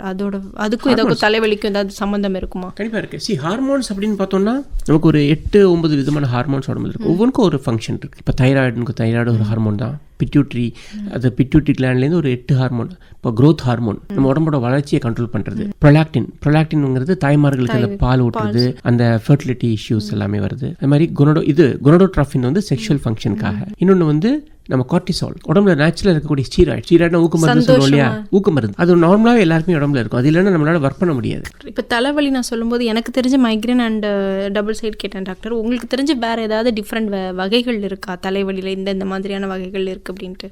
நான் சொன்ன மாதிரி இந்த காமனஸ்ட் தான் stress, headache because of visual disturbances, headache because of ENT, sinusitis அந்த மாதிரி இருக்கிறது, தலை கட்டினால வருது, இன்ஃபெக்ஷனால வருது, பினேன் ஐசிடி, இதெல்லாம் common spectrum. Uncommon causes of headache அப்படின்னு பார்த்தோம்னா நம்ம வந்து ட்ரைஜெமினல் நியூராலஜியா அப்படின்னு ஒரு பிரச்சனை இருக்கு. அதாவது அது தலை மட்டும் இல்லை முகத்தையும் சேர்த்து பாதிக்கும். ரொம்ப சிவியர், அதாவது வலியிலேயே அதிகமான ஒரு வலி, பொறுக்க முடியாத அளவுக்கு, அதாவது தற்கொலை பண்ணிக்கக்கூடிய அளவுக்கு அந்த பெயின் அதிகமாக இருக்கும். அது பேர் ட்ரைஜெமினல் நியூராலஜியான்னு சொல்லுவோம். அவ்வளோ சிவியராக இருக்கும். அதுவும் வந்து one of the causes of headache. அது ஏன் வருது அப்படின்னா ஒரு நரம்பு, அந்த முகத்துக்கும் தலைக்கும் முகத்துக்கும் சொரணை கொண்டு போகிற நரம்பு, அதை சுற்றி ஏதாவது ஒரு ரத்த குழாய் லேசா ஒரு உரசலா இருந்து இரிட்டேட் பண்ணும்போது அவ்வளோ பெரிய ஒரு சிவியர் ஹெட்ஏக் வந்து அவங்களுக்கு வரும். அதுக்கு பேர் ட்ரைஜெமினல் நியூராலஜியா அப்படின்னு சொல்லுவோம். இன்னொன்று பார்த்தோம்னா அந்த அதே மாதிரியே மூளைக்கு அடியில் சில நரம்புகள் இருக்கு, அந்த முகத்தை சுற்றி ஸ்ரூடர்ஸ் நியூராலஜியான்னு சொல்லுவோம். அந்த மாதிரி ஒவ்வொரு நரம்பையும் பாதிக்கும் போது அந்த மாதிரி ஒரு ஹெட்ஏக் வந்து சிவியராக இருக்கும். இப்போ கிளாசோஃபெரஞ்சியல் நியூராலஜியா அப்படின்னு பார்த்தோம்னா சாப்பிட்ற நரம்பு அதை சுற்றி ஏதாவது ஒரு உரசல் இருக்கும்போது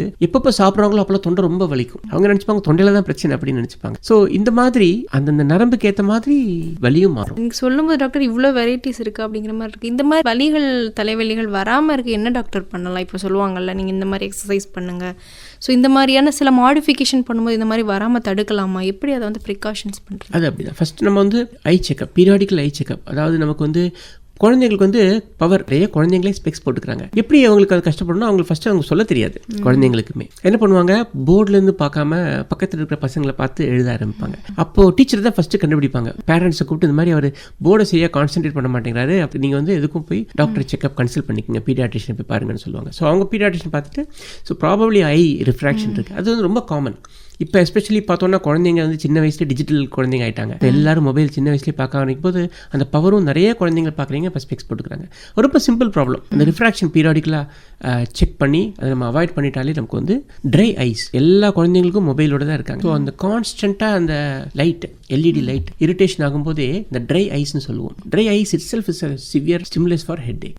குழந்தைங்க வந்து தலைவலின்னு சொல்கிறதுக்கும் அதுவும் இம்பார்ட்டன்ட் காசு. ஸோ அந்த மாதிரி அடிக்கடி கண் சிமிட்டணும். பேரண்ட்ஸ் வந்து ரொம்ப டிஜிட்டலாக குழந்தைங்களுக்கு வந்து அது கொடுக்குறது இல்லைன்னா ஒரு பிரைட்னஸ் குறைச்சி விளையாட கொடுக்கலாம். அந்த மாதிரி இது பண்ணும்போது இதெல்லாம் சிம்பிள் காமன் அவாய்டபிள் காசு. இன்னொன்று பார்த்தோம்னா டெக்ஸ்ட் நெக், நான் சொன்னேன் இல்லையா, இந்த மொபைல் அதே தான். மொபைல் குனிஞ்சு படிக்கிறது, குனிஞ்சு அப்படியே மொபைல் பார்த்து கழுத்து ஸ்பாண்டிலோஸ் சின்ன வயசுலேயே வந்துடுச்சு. ஸோ அதனால வந்து சிம்பிள் நம்ம லைஃப் ஸ்டைல் மாடிஃபிகேஷன் தான். நம்மளே அடல்ட்ஸ்க்கே சொல்கிறேன், நம்மளே வந்து மொபைல் பேப்பர் படிக்கும் போதெல்லாம் கழுத்து ரொம்ப குனியாமல் நம்ம கண்ணுக்கு லெவலில் வச்சு நம்ம பார்க்கணும். இதுக்கு பேர் டெக்ஸ்ட் நெக் அப்படின்னு சொல்லுவோம். இதெல்லாமே common causes of headache. Avoidable ache. மற்றபடி நீங்கள் ஒரு மூளை கட்டி வரதை நீங்கள் அவாய்ட் பண்ண முடியாது. அது வருதுன்னா அது கண்டிப்பாக அது வரும். நம்ம அது அவாய்ட் பண்ணக்கூடிய அளவுக்கு நமக்கு இன்னும் அதுக்கு சயின்டிஃபிக்ஸ் லிட்ரேச்சர் கிடையாது. இப்போ தலைவலி வந்தாலும் சிலவங்க வந்து உடனே நீங்கள் ஸ்பெக்ஸ் போடுங்க அப்படிங்கிறது, பவரை தாண்டி தலைவலி வந்தாலே நீங்கள் ஸ்பெக்ஸ் போடணும் அப்படின்னு சொல்கிறாங்களா? அதுக்கான ரீசன் என்ன? அப்படி கிடையாது. பவர் இருந்தால் மட்டும்தான் ஸ்பெக்ஸ் அட்வைஸ் பண்ணுவாங்க. ஏன்னா பவர் இருந்தால் அதனால வர ஹெட்ஏக் மட்டும்தான் ஸ்பெக்ஸ் போட்டால் நிவாரணமாக இருக்கும். இல்லைன்னா ஸ்பெக்ஸ் போட்டு பிரயோஜனம் கிடையாது. ஸ்பெக்ஸ் வந்து பவர் ரிஃப்ராக்ஷனுக்கு மட்டும்தான். இல்லைன்னா யாருக்கு அட்வைஸ் பண்ணும்? அந்த மாதிரி ட்ரை ஐஸ் ரொம்ப நேரம் சிஸ்டம். அப்போ சிலவங்களுக்கு ப்ரொஃபஷனே அந்த மாதிரி தான் இருக்கும்.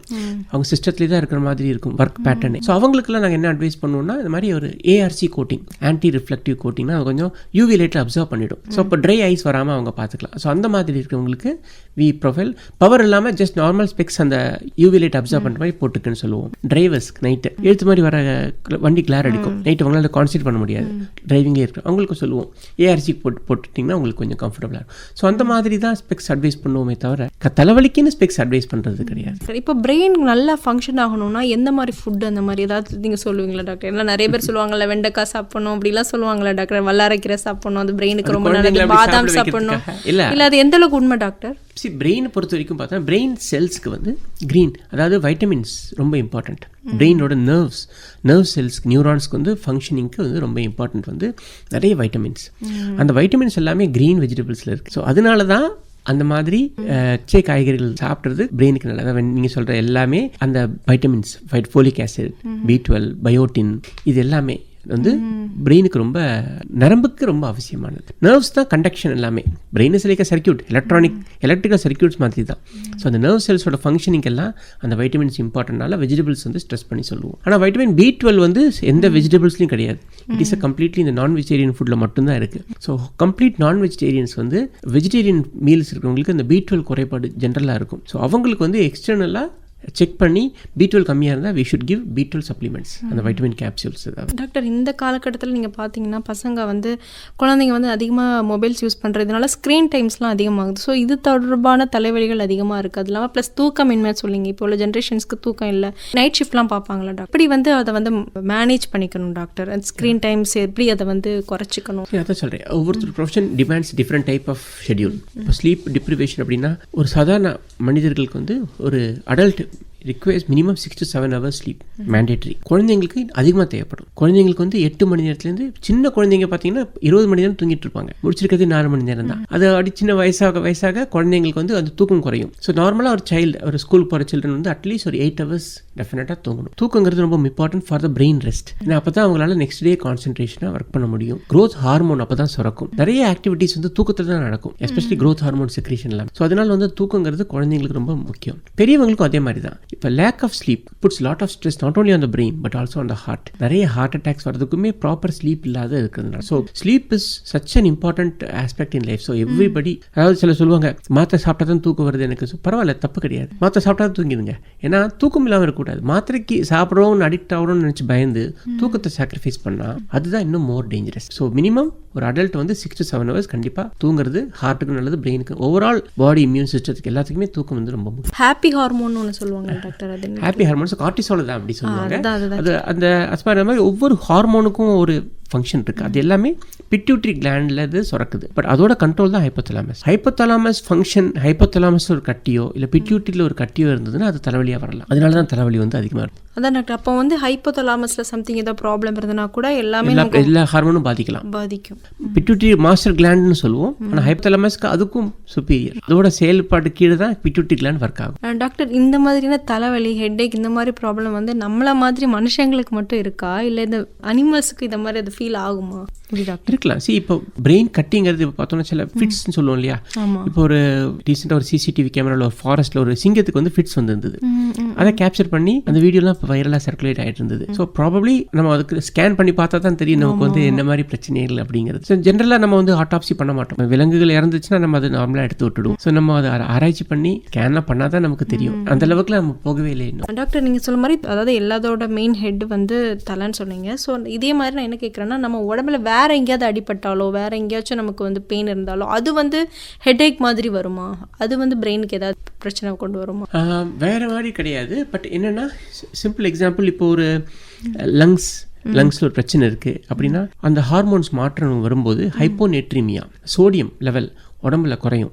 அப்படி குறைஞ்சதுன்னா பிரெயினோட செல்ஸ் வீக்கமாகும். அப்படி வீக்கம் ஆயிடுச்சுன்னா ஒரு சுயநினைவு கம்மியாகி அந்த சோடியம் ஹைப்போநேட்ரிமியான்னு சொல்லுவோம். அது வந்து ஒரு சிஸ்டமிக் காஸ் எதுவாக இருந்தாலும் ஹைப்போநேட்ரிமியா வந்ததுன்னா சுயநினைவு கம்மியாயிடும், ஹெட் ஏக்கோட இருக்கும். ஸோ இது வந்து இன்டைரக்டாக மற்ற உறுப்புகள்னால வர பாதிப்பு பிரெயினை பாதிக்கும். நீங்கள் சொல்ல மாதிரி டாக்டர், அப்போ வேறு நம்ம இப்போ சாப்பாடுலாம் இந்த மாதிரி உணவு முறைகள்லாம் இருக்கணும் அப்படின்னு நீங்கள் வந்து ஏதாவது சொல்வீங்களா டாக்டர், சஜஸ்ட் பண்ணுவீங்க? டெஃபினட்டாக அதான் சொன்னேன் இல்லையா, ஹைப்போகிளைசிமியா, சுகர் வந்து பிரெயினுக்கு வந்து ஸ்டோரேஜ் கிடையாது. இப்போ நம்ம சாப்பிட்றோம் கரெக்டாக அந்த 8 ஹவர்ஸ்க்கு மேலே நமக்கு வந்து சாப்பாடு உள்ளே போகலன்னா நமக்கு வந்து சிலவங்க பசியாக இருக்கும், சிலவங்களுக்கு பசி சொல்ல தெரியாது, தலைவலி வந்துடும். ஸோ ஒவ்வொருத்தரோட உடம்புக்கு ஏற்ற மாதிரி அந்த மாதிரி சிம்டம்ஸ் மாறும். ஸோ அந்த மாதிரி உடம்புல குளுக்கோஸ் குறையும் போது தான் பிரெயினோட சிம்டம்ஸ் வரலாம். ஸோ அதனால வந்து கரெக்டாக வேலைக்கு சாப்பிடணும். அது வந்து ரொம்ப இப்போ லாங் கேப் கொடுத்து பிரேக்ஃபாஸ்ட் வந்து எப்பவுமே நல்லா சாப்பிடணும்னு சொல்லுவாங்க, டின்னர் கம்மியாக சாப்பிடணும்னு சொல்லுவாங்க. அது வந்து நார்மலாக இருக்கும். இப்போ வந்து அந்த மாதிரி நம்ம சொல்ல முடியாது. ஒவ்வொருத்தருடைய வேலையோட டைமிங்ஸ் எல்லாம் மாறும்போது அவங்கவுங்களுக்கு எது கன்வீனியன்ட் டைமோ அந்த டைம் வந்து பட் பிரேக் இருக்கக்கூடாது. should not miss skip a meal. So அதனால் வந்து மினிமம் அந்த நார்மல் பிரெயின் ஃபங்க்ஷனுக்குள்ள குளுக்கோஸ் போகிற அளவுக்கு they should take meals in the regular. Doctor, சிலவங்க வந்து பார்த்தீங்கன்னா திடீர்னு மயக்கம் போட்டு விடுறது, தலை சுற்றுறது, இந்த மாதிரிலாம் சொல்கிறாங்க. என்ன தலை சுற்றுறதுக்கும் மயக்கத்துக்கும் என்ன டிஃப்ரென்ஸ் டாக்டர்? ஸோ முக்கியமான காரணம் ரெண்டு சொன்னீங்க. மயக்கம் வருது, தலை சுற்றல். அதாவது தலை சுற்றல் அப்படிங்கிறது வெர்டிகோங்கிறது அதாவது ஒன்று நம்மளே சுத்த மாதிரி இருக்கும், இல்லை நம்மளை சுற்றி இருக்கிற ஆப்ஜெக்ட் சுற்றுற மாதிரி இருக்கும். ரெண்டுமே நம்ம வந்து வெர்டிகோ அப்படின்னு. மயக்கம் போட்டு கீழே விடுறது ரெண்டு காரணம். அதாவது சுயநினைவு விழுந்துருவாங்க, சுயநினைவு இல்லாமல் இருக்கிறது, இல்லைன்னா சுயநினைவு கம்மியாக இருக்குது. கான்ஷியஸ்னஸ் சுயநினைவு கம்மியாகும் போதோ சுயநினைவு இல்லாமல் இருக்கும்போதோ that is a dangerous thing. வெர்டிகோங்கிறது அது ரெண்டுமே சிம்டம் தான். தலை சுற்றி விடுறது, அது வந்து வயலன்ஸ் இல்லாமல் விடுறது.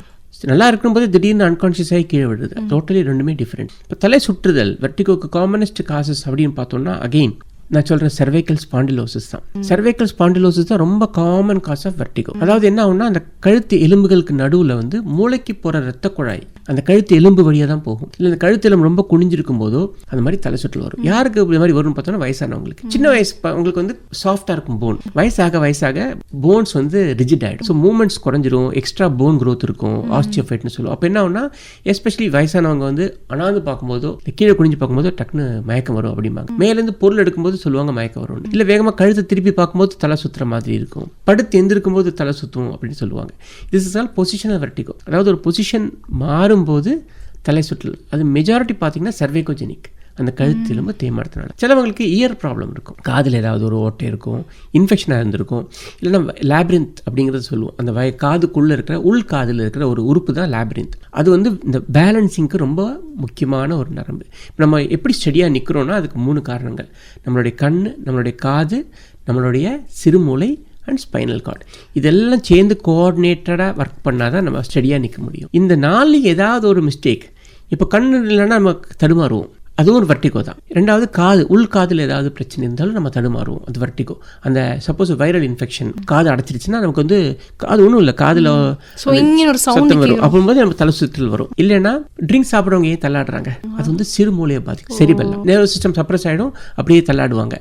அதே மாதிரி தான் cervical cord, கழுத்தும் cervical spondylosis, கழுத்தில் அந்த தேய்மானமாகி ரொம்ப நரம்பு அழுத்தும் போதும் இதே மாதிரி தள்ளாடுவாங்க நடக்கும்போது. ஸோ இதெல்லாம் தான் வெர்டிகோக்குள்ள காமன் காசஸ். பட் நீங்கள் சொல்கிற மாதிரி மயக்கம் போட்டு கீழே விடுறதுங்கிறது லாஸ் ஆஃப் கான்ஷியஸ்னஸ். அதுக்கு நிறைய காரணங்கள் இருக்குது. ஃபிட்ஸ் வந்து திடீர்னு அன்கான்ஷியஸ் ஆகலாம், இல்லை பிரெயினில் ஏதாவது ஹெமரேஜ் கசிவு ஏற்பட்டு அன்கான்ஷியஸ் ஆகலாம், இல்லை மூளையில் ப்ரெஷர் ஜாஸ்தியாகி அன்கான்ஷியஸ் ஆகலாம், இல்லை சிம்பிள் திங்ஸ் ஹைப்போகிளைசிமியா. இப்போ சுகர் இருக்கிற பேஷண்ட்ஸ் வந்து மாத்திரை வந்து ஜாஸ்தி சாப்பிட்ருப்பாங்க, இல்லை மாத்திரை சாப்பிட்டுட்டு சாப்பிட மறந்துருப்பாங்க, சுகரை குறைஞ்சிரும், அன்கான்ஷியஸ் ஆகிடுவாங்க. இல்லைன்னா டீஹைட்ரேஷன், ஹீட் ஸ்ட்ரோக்னு சொல்லுவோம். அதாவது சடன் வாசோ கன்ஸ்ட்ரிக்ஷன், ரத்த ஓட்டம் கம்மியாகி கீழே விடுறது, ஸ்ட்ரோக். இதெல்லாம் வந்து loss of consciousness. That is more dangerous. வெர்டிகோங்கிறது symptom, loss of consciousness is an immediate emergency. ஆனால் அது வந்து ரெக்கவர் பண்ணிடலாம் டாக்டர். என்ன காரணத்தினால அப்படி ஆச்சுன்னு நம்ம பார்க்கணும். நான் சொன்னேன் நிறைய காரணங்கள். சில காரணங்கள், இப்போ ஒரு மேசிவ் பிரெயின் ஸ்டெம் ஹெமரேஜ், மூளை தண்டில் ரத்த கசிவு ஏற்பட்டு அன்கான்ஷியஸாக விழுந்துட்டாங்க இல்லை அப்படின்னா வந்து ரிஸ்க் இருக்க ஆபத்தாயிடும். ஸோ அதனால் எந்த காரணத்தினால அவங்க வந்து அந்த மாதிரி அன்கான்ஷியஸ் ஆகிறாங்களோ அதை எமர்ஜென்சி கூட்டு வந்துடுவாங்க. உடனே எமர்ஜென்சிக்கு வந்து நாங்கள் பார்ப்போம், ஸ்கேன்லாம் பண்ணி வேல்யூட் பண்ணி அவங்களுக்கு மூளை நரம்புகள்லாம் எந்த ஒர்க் ஆகுது பொறுத்து நாங்கள் டிசைட். டாக்டர், இப்போ வந்து பாக்டீரியா இல்லை வைரஸ் ஏதாவது ஒரு அட்டாக் நமக்கு வருதுன்னு வைங்களேன், அப்போ வந்து இந்த மாதிரி நீங்கள் சொல்கிற சிம்டம்ஸ் தலைவலி இருக்கும், தலை சுற்றல் இருக்கும், திடீர்னு வாந்தி கூட வரும் அப்படிங்கிறது. ஸோ இதெல்லாம் எப்படி டாக்டர் ஒன்னோட ஒன்று ஓரியன்ட் ஆகுது? அதுக்கும் இதுக்கும் என்ன சம்மந்தம்? ஒரு நோய் பாதிப்புக்கும் தலைவலி, அந்த தலை சுற்றல், அதுக்கெல்லாம் என்ன ஒரு இன்ஃபெக்ஷன் நம்ம வந்து பார்த்தோம்னா தலைவலி, எனி பெயின் ஒரு இன்டென்சிட்டி ஜாஸ்தி ஆகும்போது அது வாமிட்டிங் வரும். அது எஸ்பெஷலி ப்ரெஷர், அதாவது இந்த பிரெயினில் அடியில் பகுதியில் ஒரு 4th வென்ட்ரிக்கிள், அந்த கீமோ ரிசெப்டார் ட்ரிகர் ஜோன் சொல்லுவோம், அந்த லெவலில் இரிட்டேஷன் ஆகும்போது தான் வாமிட்டிங் வருது. அந்த பிரெயினோடைய வாமிட்டிங் சென்டர் வந்து அதுதான். ஸோ அதில் எந்த இரிட்டேஷன் அங்கே வந்தாலும் அது வாமிட்டிங் தான் ப்ரொடியூஸ். ஸோ மெயினாக ப்ரெஷர் ஜாஸ்தியாகி, அந்த தலைவலி ஜாஸ்தியாகி ப்ரெஷர் ஜாஸ்தியாகி அங்கே இரிட்டேஷன் ஆகும்போது வாந்தி எடுத்துருவாங்க. வாந்தி எடுத்தால் ரிலீவ் ஆகிடும் ஹெட்ஏக். வாந்தி எடுக்கும்போது என்னென்னா அந்த கார்பன் டை ஆக்சைடு அவங்க வந்து தே ப்ரீத் அவுட், அப்போ கார்பன் டை ஆக்சைடு குறைஞ்சிரும், அப்போ வேசோ கன்ஸ்ட்ரக்ஷன் ஆகி ப்ரெஷர் ஆட்டோமேட்டிக்காக குறைஞ்சிரும். அது வந்து ப்ரொடெக்டிவ் அடாப்டிவ் மெக்கானிசம். அப்போ நம்ம பாடியில் CO2 லெவல் அதிகமாக இருக்குன்னு அர்த்தமா? இல்லை, CO2 நார்மலாக இருந்தாலும் நம்ம CO2 வாஷ் அவுட் பண்ணும்போது ப்ரெஷர் குறையும். ஹைப்பர் வென்டிலேஷன் சொல்லுவோம். இப்போ ரொம்ப ஹை ப்ரெஷர் இருக்கும்போது தலையில் ஹைப்பர் வென்டிலேஷன் ஆனால் கொஞ்சம் டெம்பரரியாக ப்ரெஷரை குறைக்கும். ஒரு ஸ்டேஜுக்கு மேலே ரொம்ப ப்ரெஷர் ஜாஸ்தி ஆகிடுச்சுன்னா வாமிட் எடுத்துட்டாங்கன்னா கொஞ்சம் carbon di oxide wash out பண்ணால் அது ஒரு டெம்பரரி ரிலீஃப் அவங்களுக்கு. சம்டைம்ஸ் ஃபுட் ரிலேட்டடாக கூட அந்த வாமிட்டிங் வரலாம். Any acidity can cause vomiting. Doctor, நீங்கள் சொல்லும்போது இப்போதைக்கு இருக்க பீரியடில் நிறைய ஸ்ட்ரெஸ் ரிலேட்டட், டிப்ரெஷன் ரிலேட்டட் அந்த மாதிரியெல்லாம் நிறைய தலைவலி வருதுன்னு சொல்கிறாங்க டாக்டர். அது எதனால டாக்டர்? அதை எப்படி தவிர்க்கலாம்? டிப்ரெஷன், ஸ்ட்ரெஸ் அந்த மாதிரி. That is very very difficult. அது வந்து நம்மளுடைய இப்போ இருக்கிற காலகட்டத்தில் அது வந்து ஒரு காமன் ஆகிடுச்சு. ஸ்ட்ரெஸ்ஸுங்கிறது எவ்ரிபடி இஸ் இன் இந்த ரன்னிங் ஃபேஸில் இருக்கும். ஃபேமிலியாக இருக்கட்டும், ப்ரொஃபஷனலாக இருக்கட்டும், ஸ்ட்ரெஸ்ஸுங்கிறது ஒரு அன்அவாய்டபிள் ஆகிடுச்சு. குழந்தைங்களுக்கு அவங்களுக்கு எக்ஸாம் பாஸ் பண்ணணும், நீட் பாஸ் பண்ணணும், நெக்ஸ்ட் லெவலுக்கு போகணுங்கிற ஸ்ட்ரெஸ்ஸு. பேரண்ட்ஸ்க்கு வந்து குழந்தைங்க நல்லா படிக்கணும் அப்படிங்கிற ஒரு ஸ்ட்ரெஸ்ஸு. ஒர்க்கில் வந்து ஒரு ஜூனியர் லெவல் ஸ்டாஃபுக்கு அவங்களோட stress level different. They have to satisfy their சீனியர்ஸ்க்கு வந்து அவங்க they have to show their output. So அதனால் அவங்க ஜூனியர்ஸ் அவங்க ஸோ ஒவ்வொரு லெவல் ஒவ்வொரு ப்ரொஃபஷன்லையும் ஸ்ட்ரெஸ்ஸுங்கிறது it's a part and parcel of everyday. Everybody should be able to manage with the stress. So அந்த ஸ்ட்ரெஸ் மேனேஜ்மெண்ட் வந்து இப்போ இருக்கிற காலகட்டத்தில் ரொம்ப ரொம்ப முக்கியம். Many people can do. அதனால தான் அந்த ஆரம்பத்திலே குழந்தைங்களுக்கே இப்போ வந்து அந்த ஒரு எக்ஸ்போஸ் ஆகிடுறாங்க. ஸோ ஸ்ட்ரெஸ் எப்படி மேனேஜ் பண்ணுங்கிறது இப்போ சின்ன வயசுலேருந்தே அவங்க கற்றுக்குறாங்க. ஆனால் திடீர்னு ஒன்றுமே இல்லாமல் திடீர்னு ஒரு புதுசாக ஒரு இடத்துக்கு போகும்போது அவங்க ஸ்ட்ரெஸ் மேனேஜ் பண்ண முடியலன்னா அது அதோட வெளிப்பாடு தான் இந்த மாதிரி இந்த headache, irritability, some signs of irritation, depression எல்லாமே நமக்கு வந்து தெரிஞ்சிடும். ஸோ அப்படி வரும்போது எங்களை பேஷண்ட்ஸ் அணுகும்போது அவங்களுடைய the pulse of the patient அவங்க எப்படி அப்ரோச் பண்ணாங்க, அவங்களோட சிம்டம்ஸ் வச்சு நம்ம வந்து ஓரளவுக்கு கெஸ் பண்ணிடுவோம். ஓகே, இது மெஜாரிட்டி ஒரு பிரச்சனை இருக்காது, இவருக்கு ப்ராபப்ளி அண்டர்லைங் ஸ்ட்ரெஸ் தான். நாங்கள் கொஞ்சம் ஸ்ட்ரெஸ் மெடிக்கேஷன் சஜஸ்ட் பண்ணுவோம். இல்லைனா ஒரு கவுன்சிலர் சைக்காலஜிக்கல் டிபார்ட்மெண்ட் அமைச்சு அந்த ஸ்ட்ரெஸ்ஸை ஒர்க் பண்ணால் ஆட்டோமேட்டிக்காக சிம்டம்ஸ் குறைஞ்சிடும். ஓகே டாக்டர், இப்போ வந்து சின்ன வயசில் நம்ம வந்து ஸ்கூல்லலாம் பார்த்தீங்கன்னா அசம்பிளியில் நின்றுட்டு இருக்கும்போது பசங்க குழந்தைங்கலாம் டக்குன்னு மயக்கம் போட்டு விழுந்துருவாங்க. அதுக்கான ரீசன் என்ன டாக்டர்? மெஜாரிட்டி அதுதான். நான் சொன்ன மாதிரி hypoglycaemia is one of the important causes. Dehydration, இது ரெண்டும் தான். ஹாட் சன்னில் வெயில் நிற்கிறாங்க, சரியாக சாப்பிட்டுக்க மாட்டாங்க, சரியாக தண்ணி குடிச்சிருக்க மாட்டாங்க. ஸோ டீஹைட்ரேஷன், இந்த ஹீட் ஸ்ட்ரோக் ஆர் ஹைப்போகிளைசீமியா, உடம்புல சுகர் லெவல் குறையும் போது இந்த மாதிரி பிரச்சனைகள் வரலாம். டாக்டர், இதுக்கு வந்து நேச்சுரலாக ஏதாவது க்யூர் இருக்கா? ஹெட்ஏக் நம்ம போகிறதுக்கு நேச்சுரலாக நம்ம இப்போ நீங்கள் ஸ்ட்ரெஸ் மேனேஜ்மெண்ட் சொன்னீங்க, ஸோ அதே மாதிரி நேச்சுரலாகவே இதுக்கு நமக்கு வந்து ஹெட்ஏக் ஏதாவது ரெமெடி இருக்குமா? அந்த மெடிடேஷன் தான் அதுதான் எடுத்துக்கணுமான்னு கேட்குறேன். அதாவது என்ன காரணத்தினால இந்த ஹெட்ஏக் வருதோ அது சொல்ல மாதிரி headache is not a disease. அது ஹெட்ஏக் வியாதியே கிடையாது. ஹெட்ஏக் வந்து ஒரு அறிகுறி, சிம்டம் தான்.